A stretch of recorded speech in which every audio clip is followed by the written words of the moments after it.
Halo teman-teman, sebelum masuk ke pembahasannya, perkenalkan aku Elizabeth Anggani Bangunapitu dengan NIM 06031282 Pada kesempatan kali ini, aku akan membahas mengenai permasalahan teori ekonomi makro, yaitu kenaikan utang negara Indonesia.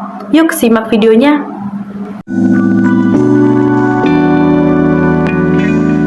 Pemerintah melalui Kementerian Keuangan telah menarik utang baru sebesar Rp744 triliun hingga akhir Desember 2025. Realisasi tersebut membengkak sekitar 120,7% dibandingkan target pembiayaan utang dalam Anggaran Pendapatan dan Belanja Negara 2025.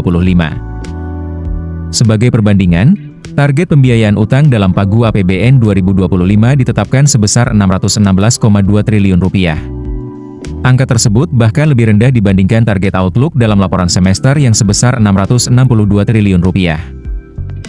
Berdasarkan rinciannya, pembiayaan utang sebagian besar berasal dari penerbitan surat berharga negara yang mencapai Rp736,3 triliun atau setara 94,9% dari target Pagu APBN 2025. Sementara itu, pembiayaan non-utang tercatat sebesar Rp7,7 triliun. Wakil Menteri Keuangan Thomas Djiwandono menjelaskan, pembiayaan non-utang tersebut justru memberikan efek pengurang terhadap kebutuhan pembiayaan secara keseluruhan.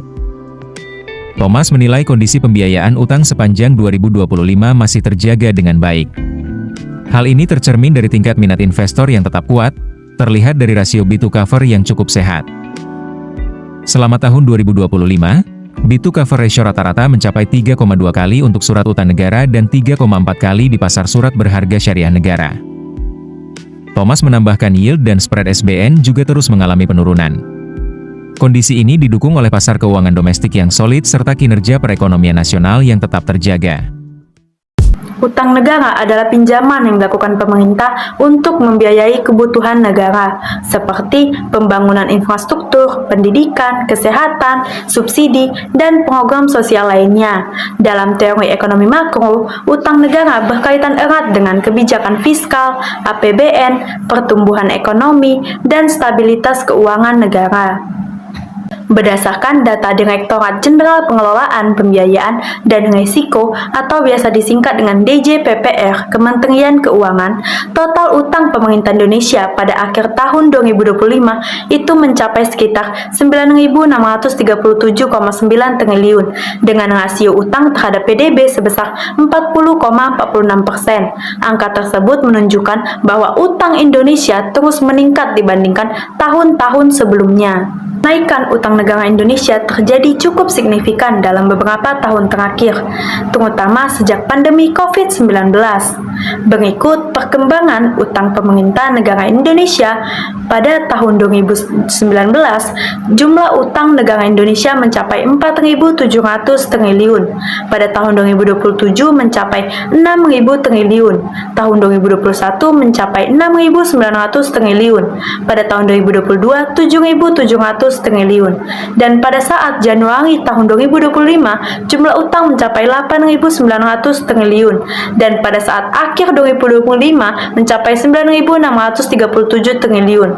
Data Januari 2025 menunjukkan rasio utang Indonesia mencapai 39,6%, kemudian pada akhir 2025 meningkat 40,46% terhadap PDB. Kenaikan ini terjadi karena pemerintah membutuhkan dana besar untuk pemulihan ekonomi pasca pandemi COVID-19, untuk bantuan sosial, subsidi energi, pembangunan infrastruktur, dan pembiayaan program nasional lainnya.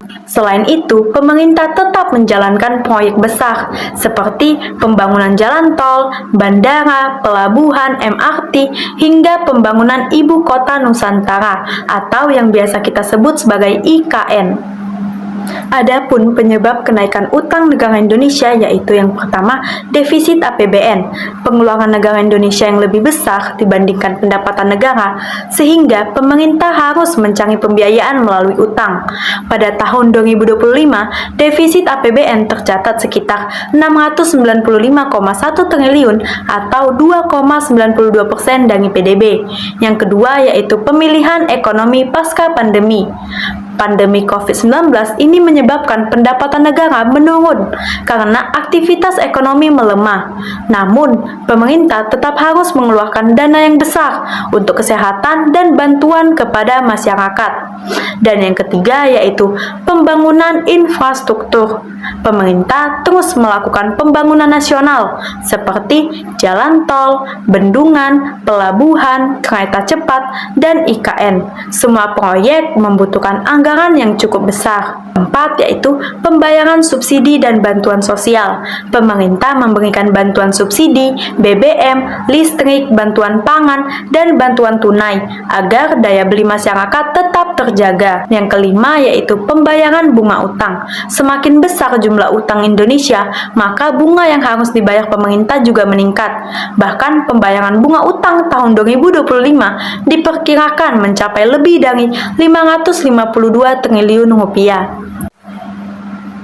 Dampak kenaikan utang negara terdapat dua dampak.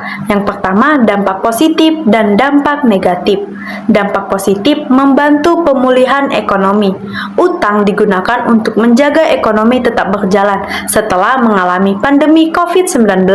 Yang kedua, mempercepat pembangunan nasional.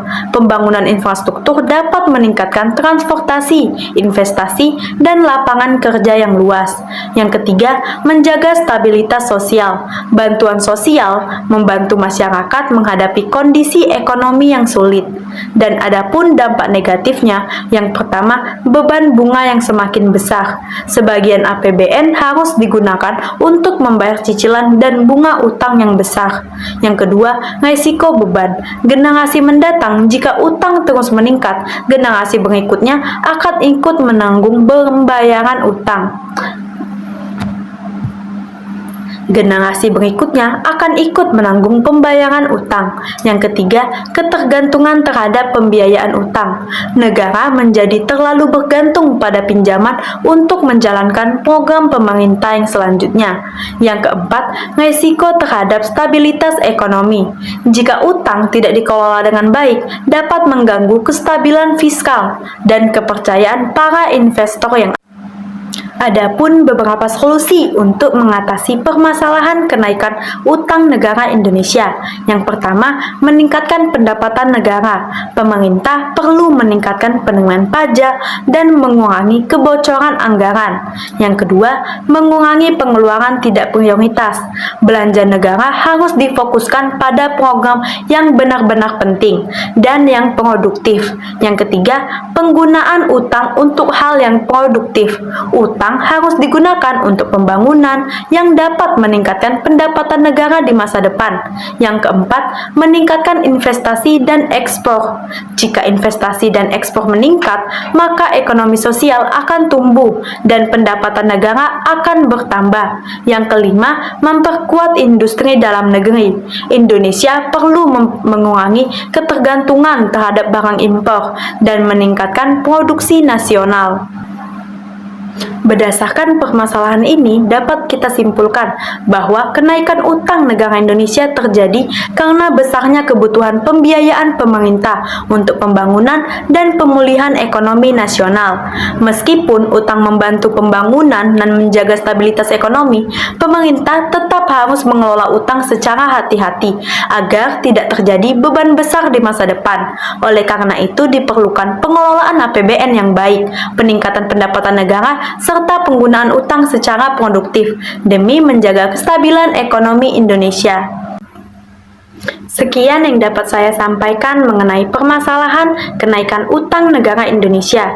Terima kasih atas perhatiannya. Mohon maaf apabila terdapat kekurangan dalam penyampaian. Semoga pembahasan ini dapat menambah wawasan dan pemahaman kita mengenai teori ekonomi makro dalam kehidupan sehari-hari. Terima kasih sudah menonton. Dadah!